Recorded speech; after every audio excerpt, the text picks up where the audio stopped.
A new year, new beginning. A new year enables us to have the opportunity to start fresh.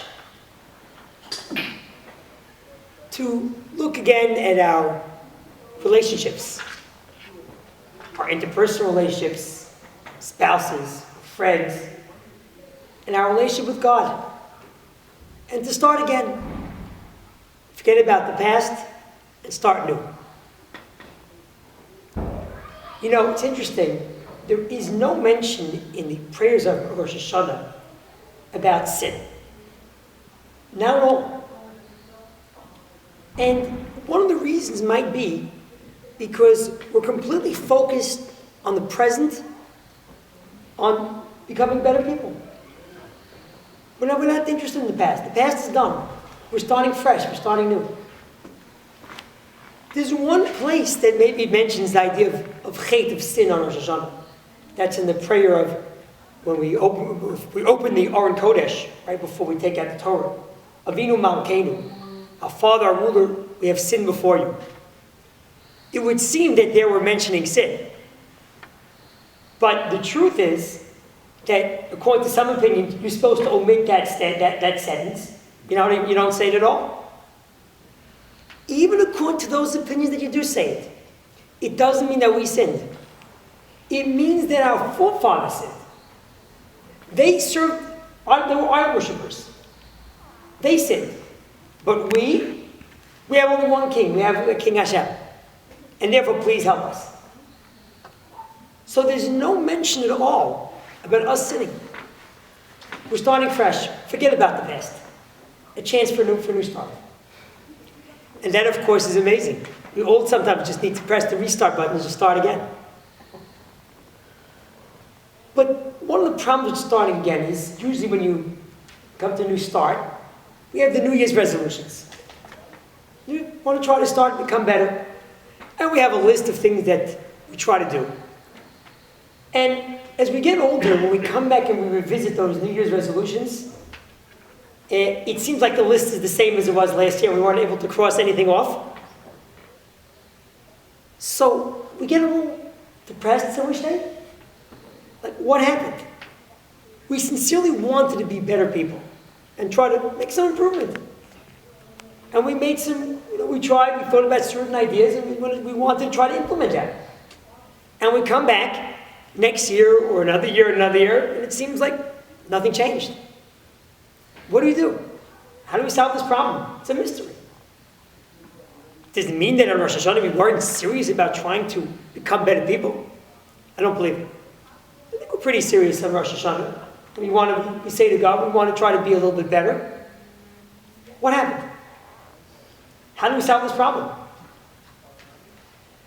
So, one of the ways might be is that, the way I described it before is we have a list. The list itself may be the problem. What do I mean by that? That sometimes we maybe aim for too much. Change, meaningful change takes time. Long-lasting change takes time. And the only way to really do it effectively is step by step. Very small steps. When we have a list, there's a lot of things we may want to become better at. But if you grab on too much, then you're not going to be left with anything. You have to try to focus on one thing, a small thing, and do it. Become better at it.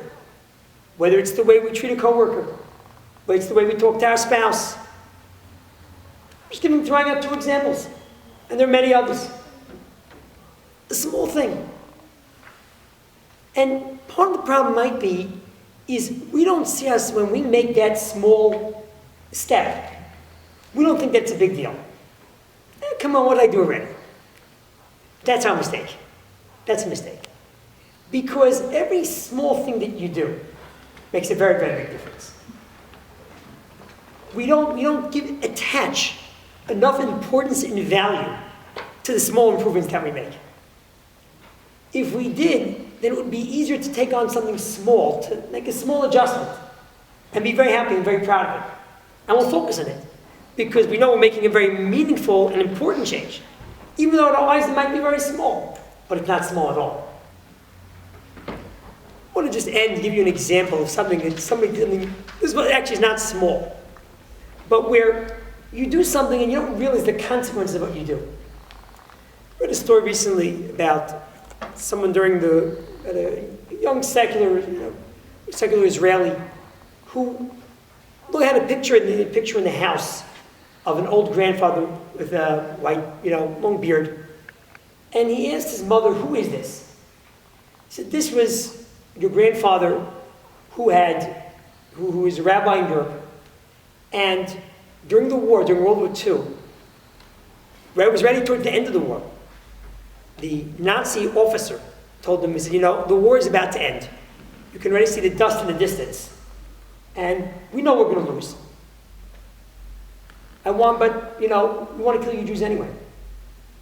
So, either you're going to eat, I'm taking out a piece of pork. You want to survive, you're going to survive. The war's almost over. Either you eat this pork, or I'm going to kill you." And he said, "No way. I'm not eating it." And he killed him. So, that's how he died. Years later, this young man went to the army, and as many Israelis do, they take a trip to the Far East, all over the world, they're all over. And he ended up staying in America for a number of years and was successful, and eventually moved back to Israel. Opened up a business, was very successful. He got married. His wife calls him up one day and says, "Do me a favor, could you bring me some sandwiches home? I forgot to make supper. Could you bring some sandwiches home?" So he goes to a restaurant where they're serving pork, and he's waiting online. And then he has a flashback to the story that his mother told him years ago. He says, "Wait a minute. I'm waiting online for something that my grandfather died for? One of us is crazy. We can't both coexist together. This doesn't make sense." He decided on the spot, he left. He left, and he went to buy kosher sandwiches. Eventually, over time, he ended up eating only kosher. But what's amazing about the story is that the grandfather had no idea. He thinks the story's over. His life is over. Of course, in the world to come is tremendous reward. But in this world, what affected it? What did his act of sacrifice have? His self-sacrifice. And yet, years and years later, his descendants are affected. And he has no idea about it. Just bring it out as a way of thinking about things that we do, that we don't realize necessarily the value and the effect of the things that we do. So with that, God willing, with the impetus and the drive to do something a little bit smaller, to try to think about something in any area where we can make a small improvement, and those small improvements will go a long way. And with that, I wish you all a happy, sweet New Year. And God willing, next year, this room will be filled, and hopefully we'll be in Jerusalem, God willing.